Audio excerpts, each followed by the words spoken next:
Mr. Lewis, is an epic day. Epic.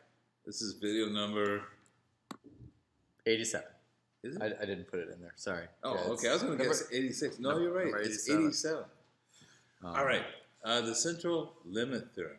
Actually, this is one of the huge reasons why the normal curve is very important. Yes. So we've seen that when we take a sample and calculate the proportion of something, it has a normal distribution, right? Like the percent of people who favor Chuy Garcia for governor. Yes. Now we're going to talk about means. So when we take an average, what's the distribution of the average? Like if we take a sample of Foreman students and calculate the average number of texts they send a day, what would the distribution be? Right. Okay, so we're switching from proportions to means. Yes, we are. Oop.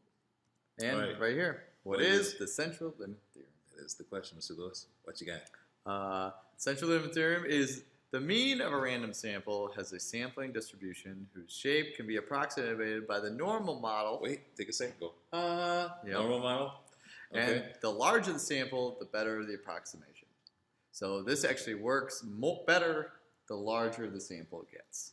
True. It works even if the distribution doesn't even look like a normal distribution. Right. If your sample size is large enough, it'll have a normal distribution. Yes. So that's why the normal curve is so huge. Anytime you take a sample and you're talking about the average of the sample, normal distribution. All right. Again, as long as the n is large. And we can be approximated by our mean y bar. Yeah. So on average, the sample average is going to equal the average of the population. Right. Okay. And then here's the formula for standard deviation. Standard deviation will equal whatever our true standard deviation is divided by the square root of our sample size. Fantabulous, man. Okay. So we're just going to do two kind of examples. Pretty much is coming up with the normal curve with the right mean standard deviation and one journal assignment problem. Okay. So. All right. So here we got a random sample of 60 pregnant women. Yep. All right. I'm trying to picture that. All right. Let y bar represent the average or mean length of their pregnancies. Okay. So we have a sample of 60. We're going to assume that for all pregnant women, so that's the population, the average is 266 days. Yep. And the standard deviation is 16. Right. Okay. So sketch the distribution of y bar. Well. All right. Kind of like proportions, but this time the sample average. Right. Here's our little normal distribution. So our 60 women are going to be distributed around their average length of pregnancy is going to be distributed around the true value. Right. And we're going to assume their average was 266. Right. With a so every group of 60 women, you know, a little different. Standard deviation of 16. Nope. Oh, I'm sorry. No, I'm sorry. Yeah, that's for the population. That's my fault. But over here, standard deviation. See, I'm jumping ahead of myself. Is the standard deviation of the population 16 divided by the square root of 60. Yeah. So sigma over square root of n. Right. So, Mr. Calculator. Oh yeah, I forgot about my my superhero role here. I'm not that good. Mr. Calculator. I should be part of the Avengers. Who's that guy? Mr. Calculator. I get 2.1. 2.1. That's pretty amazing. 2.1.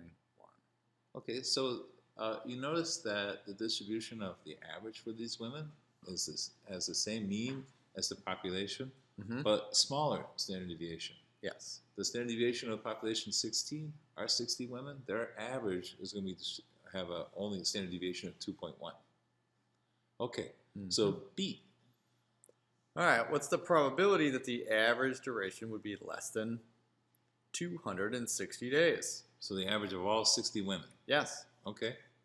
So we're back under our normal curve. So probability, we probably want to do norm CDF. Is that a hint to get busy? I think so. A little hint to calculator man. It's a hint, hint. No longer in the time. So normal CDF. So we want our lower bound to be some big number, negative infinity, negative 10,000. Yep. Our upper bound to be 260. Yep. Our means 266. Gotcha.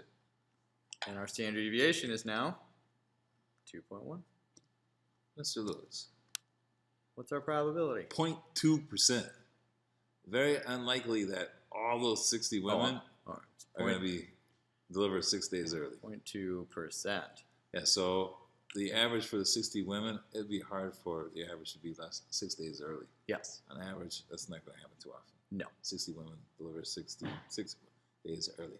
All right, what's the probability that the average duration is greater than, let's make that 264 days. 364 is probably never going to Man, that's not a...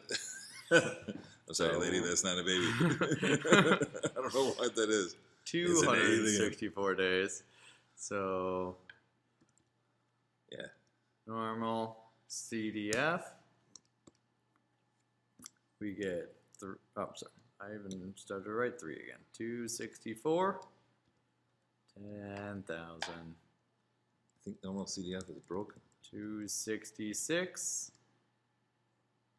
2.1.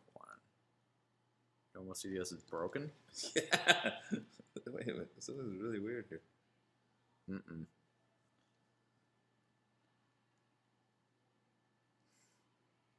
There we go. Okay. It wasn't working. I've never had that happen before. Okay. So what do we got? Because we got 264 to 10,000. I think that's still going to be unlikely. 266. These 60 women having an average that's 4 days overdue is going to be unlikely also. 266? Mm-hmm.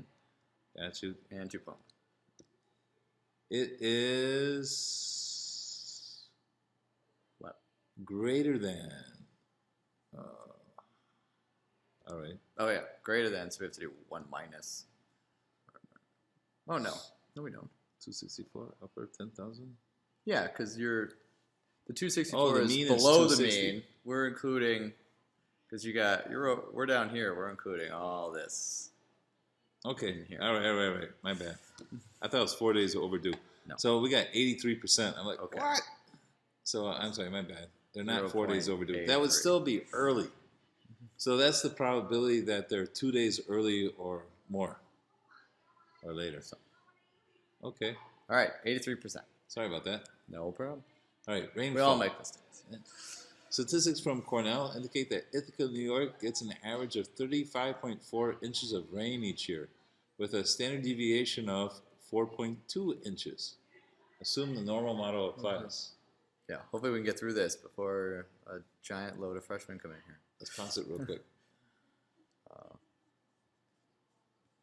Hang on. Pause. Escape. All right, sorry about that. We thought I heard a freshman were coming in here. Yep. All right, so on average, 35.4 inches of rain each year, standard deviation 4.2. So the population are days. Yes. Right? So Cornell University students in Ithaca are actually for years, population of years. Mm-hmm. Cornell student is there for 4 years. So that's our sample size, 4. And let Y bar represent the average amount of rain for those 4 years. Okay.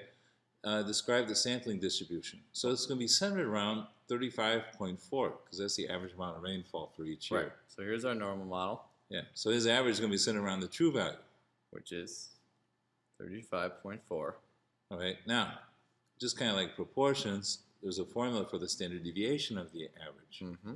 So, so standard deviation would equal the sigma over square root of n. 4.2 divided by square root of 4. 4. Not a big sample size. No. But it took 4 years to get. So 4.2 divided by 2, it's 2.1, right? Yep. 2.1. So I've matched the calculator, man. All right. All right. We're going to try B here.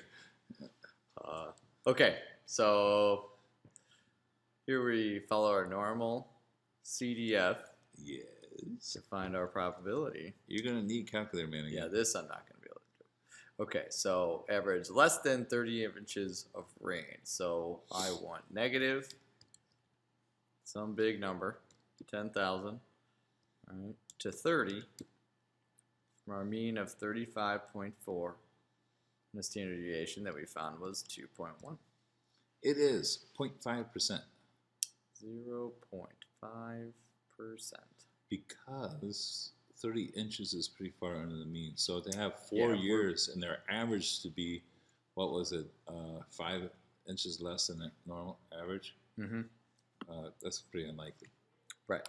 Okay. So we're less than 2 standard deviations below them. So these problems aren't so bad. You just got to come up with the right normal model, and then kind of whatever questions come after that are old hat, pretty Right. typical. It's really figuring out that standard deviation and knowing that the true mean is what our sample mean. All right. You ready? Yep. Here we go. Here's your journal assignment. Okay. Assessment records indicate that the value of homes in a small city has a mean of 140,000, standard deviation of 60,000. To check the accuracy of the assessment data, officials plan to conduct a detailed appraisal of 100 homes selected at random. So, sketch the distribution and label the mean and standard deviation. Of the sample average, Correct. right? Okay. And then, what is the probability that a home's value exceeds 400,000? All right. That'll probably be really low. So on here, on the first, so can you put distribution of y hat? I don't know why we're using y. We're just using y as a variable. So we don't want the distribution of the population of the sample. Right. And here, how about, what's the probability, do we have a sample we're finding? Or 100 homes. So what's the probability that the sample average